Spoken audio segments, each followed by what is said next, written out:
2,55 €. Donc c'était plutôt partant de cette idée-là d'aller chercher des ailleurs possibles qu'on est allé un petit peu métaphoriquement et très largement dans l'univers. On s'est dit qu'on allait aussi sortir un peu de l'axe nord-sud, qui est un peu le classique, les cinémas du sud, les pays du sud, tout ça, qui veulent plus dire la même chose aujourd'hui, qui veulent même plus dire grand-chose quelque part.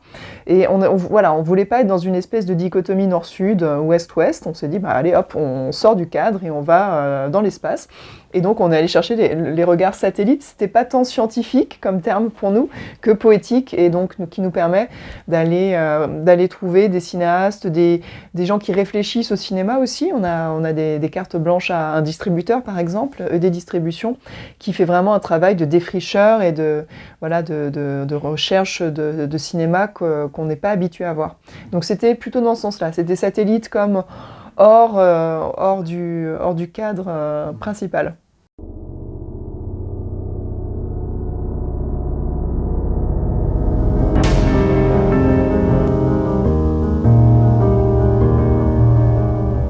La question aujourd'hui, effectivement, c'est comment redonner sens en fait, au fait d'aller au cinéma. Je pense que ces années ont construit une forme de rupture dans des habitudes des spectateurs, des spectatrices qui venaient dans les cinémas. Et ces ruptures ont été en plus aussi accompagnées du coup d'une charge mentale supplémentaire, je pense, lorsqu'on a notamment la période du Covid, les contraintes posées par les contrôles des passes sanitaires. Enfin, il y a eu une forme presque de politisation de la place du cinéma dans la vie publique et comment le cinéma est devenu une sorte de variable d'ajustement de la situation sanitaire. 2,1,49 €. Donc on a commencé comme classiquement en réfléchissant par auteur, en se disant quels sont les cinéastes qui justement nous inspirent ces regards innovants, ces regards qui nous apportent. Et on est parti sur des cinéastes comme Patrick Wang, qui est un cinéaste new-yorkais qui invente un cinéma qui n'est pas du tout classique et à la fois qui n'a pas l'air de révolutionner le cinéma, mais qui très finement invente des récits très originaux. On est parti sur des cinéastes comme Fronza Woods, qui est quasiment pas inconnu, mais très peu connu, qui a fait 2 courts-métrages et qui après n'a plus pu faire de cinéma. Donc c'est une cinéaste presque empêchée, mais qui a fait 2 courts-métrages vraiment passionnants et qui ont vraiment marqué beaucoup de gens. Donc là aussi, c'était cette envie d'aller montrer des cinémas qui ont été un peu minoritaires, un peu perdus quelque part dans l'espace cinéphilique, et donc de le ramener comme ça, comme un satellite pour garder l'image. Et dans ce sens-là, on peut aussi inclure Françoise Roman, qui est une cinéaste française absolument géniale, qui est montrée de temps en temps, mais voilà, qui pour nous apporte quelque chose de très important dans les récits, et un travail sur le documentaire qui est très original.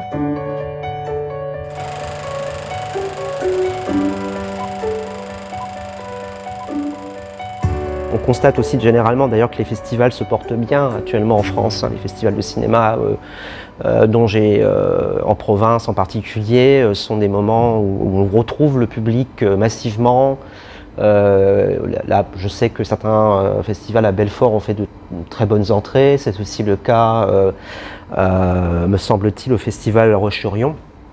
Mais de manière peut-être plus essentielle, effectivement, c'est un moment où les gens peuvent avoir un événement en commun à partager, quelque chose qui soit effectivement un moment de réunion, un moment d'agora. Et effectivement, une agora qui, en plus, n'est pas exclusive. Enfin, pour moi, un festival, c'est un moment où on peut mettre à un niveau, au même niveau, le spectateur et les invités, et ne pas être dans cette espèce de rapport de verticalité. Donc, c'est un moment où les gens peuvent se rencontrer, peuvent se croiser, peuvent discuter, que ce soit effectivement par le biais d'une rencontre dans une salle, mais au-delà de ça, à travers les différents espaces qui sont autour de cette salle. Donc, on est dans un mouvement effectivement pour les gens pour qui le cinéma fait sens, aussi bien ceux qui le font que ceux qui le voient, peuvent se croiser, se retrouver autour d'un film ou même d'un verre. Et ça, pour moi, c'est un peu ça qui fait, pour moi, redonne sens, en tout cas aussi à la pratique du cinéma. C'est qu'on ne doit pas être simplement juste un espace de consommation, on doit être un espace de réunion. 2,1,49 €. On travaille avec la Cinémathèque idéale des banlieues du monde, qui est une cinémathèque inventé très récemment, d'après une idée de Alice Diop, qui s'est mise en relation avec des groupes de programmateurs qui incluent des gens du Centre Pompidou, des ateliers Médicis par exemple. Et donc ce collectif a réfléchi sur la thématique des films des banlieues. Mais alors les banlieues, pareil, c'est une idée très large. Et donc on a voulu participer à cette réflexion en programmant des séances avec eux. Et dans ces séances, effectivement, on peut trouver des films qui vont, on va dire, un petit peu plus vers l'expérimental, comme par exemple Levittown de Nelson Bourek Carter qu'on a programmé. On a aussi des films qui sont des films très radicaux dans leur façon d'approcher la fiction, entre guillemets. Je pense par exemple à A86 Sortie Nord de Nicolas Boon, qui est un film fait à Aubervilliers et qu'on va montrer, mais à travers une invitation que nous avons faite à un programmateur brésilien qui s'appelle Heitor Augusto. On a aussi pu aller chercher des films brésiliens et cubains qui eux aussi vont vraiment travailler la frontière du récit et de la forme. Donc bon, on pourrait dire expérimental. Après, c'est pas non plus des films qui se rapprocheraient de l'expérimental, on va dire underground, années 60 ou je ne sais quoi. C'est vraiment plutôt des films très contemporains et qui vont chercher cette frontière entre docu, fiction et forme innovante, on pourrait dire, qui vont caractériser ces programmes. Nous sommes en particulier ici dans un cinéma qui a des missions de service public. On n'est pas dans un cinéma avec des intentions commerciales. Donc effectivement, ce que je connais, moi, ce que j'ai connu à travers toute ma vie ici et dans d'autres lieux, c'est effectivement le fait que venir au cinéma, c'est effectivement un espace de réunion sociale, fondamentale aussi dans la construction d'un regard sur la société, un regard sur l'autre, et justement permettre à des gens d'observer, de rencontrer des avis divergents, de se confronter éventuellement à une vision différente du monde et pouvoir en tout cas dialoguer aussi bien avec ce qu'ils pensent connaître que du coup avec ce que l'autre lui montre. Comme on voulait partager notre réflexion sur ces regards satellites, on a aussi voulu chercher des gens qui sont dans cette recherche-là en permanence. Et c'est vrai que le distributeur, c'est un métier qui est finalement peu connu, qui est assez peu salué, assez peu soutenu. Et il y avait à la fois l'envie, en particulier ED Distribution, donc c'est Manuel Attali et Fabrice Leroy, qui font depuis plus de 20 ans un travail incroyable, qui ont révélé des gens comme Guy Maddin, comme Bill Plimpton. Récemment, ils s'occupent d'un cinéaste indien qui s'appelle Manu Kaul, qui sont des gens qu'on découvre vraiment en France grâce à eux, qui sont des gens qui ont des cinémas vraiment hors normes, vraiment pas commerciaux. Et pourtant, un distributeur est dans une logique commerciale. C'est quelqu'un qui sort des films, qui a plutôt intérêt à ce qui marche. Mais ils ont une radicalité dans leur ligne de programmation qui nous intéressait, nous, en tant que programmateurs. Et on a voulu croiser ces réflexions-là et puis surtout les mettre en avant, eux, dans leur travail. Qu'est-ce que c'est un distributeur ? Je pense que le public a intérêt à le savoir, a intérêt à comprendre comment ça fonctionne, surtout dans une période comme la nôtre où tout a l'air d'être remis en question, où on a peur pour nos salles, on a peur pour nos films.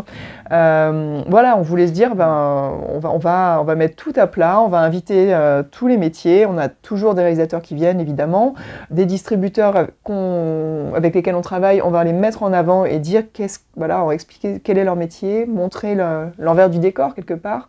Comment un film tel que Gallivant de Andrew Cotting, comment ce film arrive en France, du coup est découvert par des spectateurs, par des journalistes, et petit à petit, ça permet à ce réalisateur de faire d'autres films. Voilà, c'est grâce à eux qu'on pourra discuter de ça. 2, 1, 49.